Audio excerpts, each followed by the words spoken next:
धारी देवी का मंदिर उत्तराखंड के पौड़ी जिले के श्रीनगर गढ़वाल में स्थित है। यह मंदिर काली माता को समर्पित है। धारी देवी को उत्तराखंड की संरक्षण और पालकी देवी के रूप में भी जाना जाता है। इस मंदिर में देवी की मूर्ति का ऊपरी भाग यानी सिर स्थित है एवं निचला भाग धड़ कालीमठ में स्थित है, जहां इसे मेठाणा नाम से जाना जाता है। धारी देवी का मंदिर अलकनंदा नदी के बीच में स्थित है, जिसके चारों ओर से पर्वत तथा घाटियों से घिरा सुंदर स्थान है।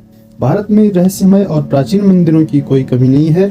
एक ऐसा मंदिर उत्तराखंड के श्रीनगर से करीब 14 किलोमीटर की दूरी पर, जहां हर दिन एक चमत्कार होता है जिसे देखकर लोग हैरान हो जाते हैं। दरअसल इस मंदिर में मौजूद माता की मूर्ति दिन में 3 बार अपना रूप बदलती है। मूर्ति सुबह में एक कन्या के रूप में दिखती है, फिर दोबारा दोपहर में युवती और शाम को एक बूढ़ी महिला की तरह दिखती है। यह नजारा वाकई हैरान कर देने वाला है। तो दोस्तों, आज की वीडियो में हम माँ धारी देवी के बारे में एक बहुत प्रचलित कहानी आपको बताएंगे। माता धारी देवी 7 भाइयों की इकलौती बहन थी और वह अपने 7 भाइयों से बहुत प्यार करती थी। माता धारी देवी उनके लिए स्वयं खाना बनाती थी और उनकी खूब सेवा करती थी। उस समय माँ धारी देवी केवल 7 साल की थी, लेकिन एक बार भाइयों को पता चला कि उसकी बहन उनके ग्रह के लिए खराब है, तो उनके भाई उनसे नफरत करने लगे। वह बचपन से ही माता धारी देवी को पसंद नहीं करते थे, क्योंकि धारी देवी का रंग बचपन से ही सांवला था। परंतु माँ धारी देवी अपने 7 भाइयों को बहुत प्यार करती थी, क्योंकि उनके माता पिता की मृत्यु के बाद से धारी देवी का लालन पोषण भाइयों के द्वारा ही हुआ था और माँ धारी देवी के लिए भाई ही सब कुछ थे। धीरे धीरे भाइयों की माँ धारी देवी के लिए नफरत बढ़ने लगी, लेकिन एक समय ऐसा आया कि माँ धारी देवी के 5 भाइयों की एक एक करके मौत हो गई। केवल 2 भाई शादीशुदा ही बचे थे। उन दोनों भाइयों को भी काफी परेशानियां आने लगी।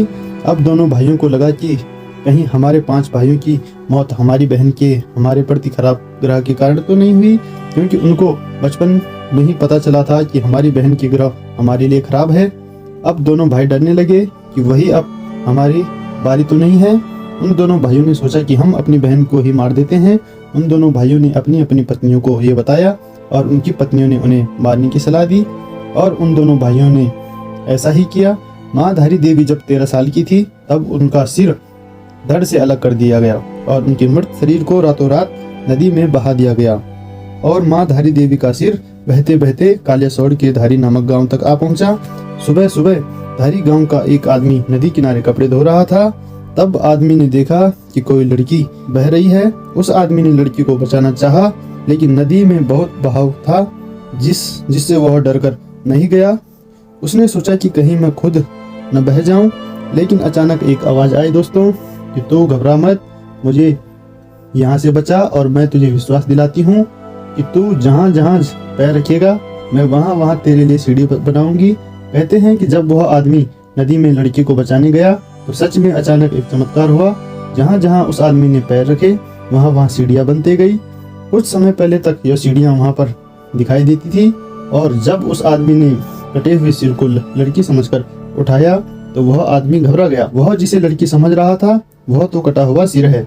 फिर उस कटे हुए सिर ने आवाज लगाई, तो घबरा मत, मैं देव रूप में हूँ और मुझे एक पवित्र सुंदर स्थान पर एक पत्थर पर स्थापित कर दे।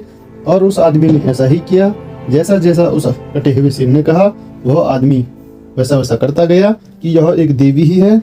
वह किसी चमत्कार से कम नहीं है कि कोई कटा हुआ सिर आवाज दे और उस आदमी के लिए सीढ़ियां बनाए और उसे रक्षा का विश्वास दिलाए। जब उस आदमी ने उस कटे हुए सिर को एक पत्थर पर स्थापित किया तो कटे हुए सिर ने अपने बारे में सब कुछ बताया कि मैं एक कन्या थी जिसे 2 भाइयों ने मिलकर मार डाला। यह सब बताकर उस कटे हुए सिर ने एक पत्थर का रूप धारण कर दिया। तब से उस पत्थर की वहां पर पूजा की जाती है और एक सुंदर धारी देवी का मंदिर बनाया गया था। और जो उस कन्या का धड़ वाला हिस्सा था वह रुद्रप्रयाग के कालीमठ में माँ मेठाणी नाम से प्रसिद्ध है। यहाँ पर भी माता का सुंदर मंदिर स्थित है। इस मंदिर को बदन वाला हिस्सा भी कहा जाता है।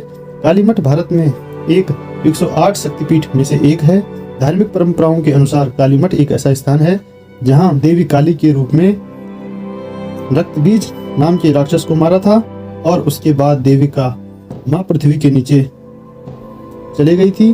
शक्तिपीठों में कालीमठ का वर्णन पुराणों में भी लिखा है। कहा जाता है कि जब कोई व्यक्ति यहाँ पर सच्चे मन से आता है तो उसकी सभी मनोकामनाएं पूरी हो जाती है। केदारनाथ में आपदा आने के कारण माना जाता है कि जब रुद्रप्रयाग में स्थित केदारनाथ मंदिर में 16 जून 2013 को शाम 8 बजे की आपदा में बहुत मौत का तांडव रचा और सब कुछ तबाह हो गया। केवल केदारनाथ मंदिर को छोड़कर यह सब मां धारी देवी के क्रोध से ही हुआ। कहते हैं दोस्तों, जब सरकार के आदेश के अनुसार 330 मेगावाट की जल विद्युत परियोजना के लिए रास्ता बनाने के लिए मां धारी देवी को उनके मूल स्थान से स्थानांतरित कर दिया गया था, तो मां धारी देवी को अत्यंत क्रोध आया, जिससे कि केदारनाथ के आसपास सब कुछ तबाह हो गया। जबकि पूछताछ में पता चला कि आपदा आने के 2 घंटे पहले मौसम सामान्य था। कहा जाता है कि यहाँ के स्थानीय राजा ने 1882 के दौरान मां धारी देवी को उनके मूल स्थान से हटाने की कोशिश की थी। उस टाइम भी केदारनाथ में भूस्खलन आया था। मां धारी देवी के पुजारियों के अनुसार मंदिर में मां काली की प्रतिमा द्वापर युग में ही स्थापित की गई थी। कहते हैं कि धारी देवी मंदिर में मां काली की प्रतिमा शांत रूप में है। मां धारी देवी की विशेषताएं, मां धारी देवी मंदिर में मां धारी देवी पूरे दिन से अपने 3 रूप बदलती है। यहाँ पर नवरात्रों में विशेष पूजा होती है। मंदिर में हर साल चैत्र और सर्दी नवरात्रों में हजारों श्रद्धालु अपनी प्रार्थना को पूरा करने के लिए दूर दूर से आते हैं। मां धारी देवी उत्तराखंड की रक्षक के रूप में भी जानी जाती है। धारी देवी मंदिर में काली स्वरूप मां धारी देवी की पूजा धारी गांव के पांडे ब्राह्मणों द्वारा की जाती है। तो दोस्तों, आज की वीडियो के लिए इतना ही। तब तक आप हमारी वीडियो को लाइक करें, शेयर करें और चैनल को सब्सक्राइब करना ना भूलें। धन्यवाद।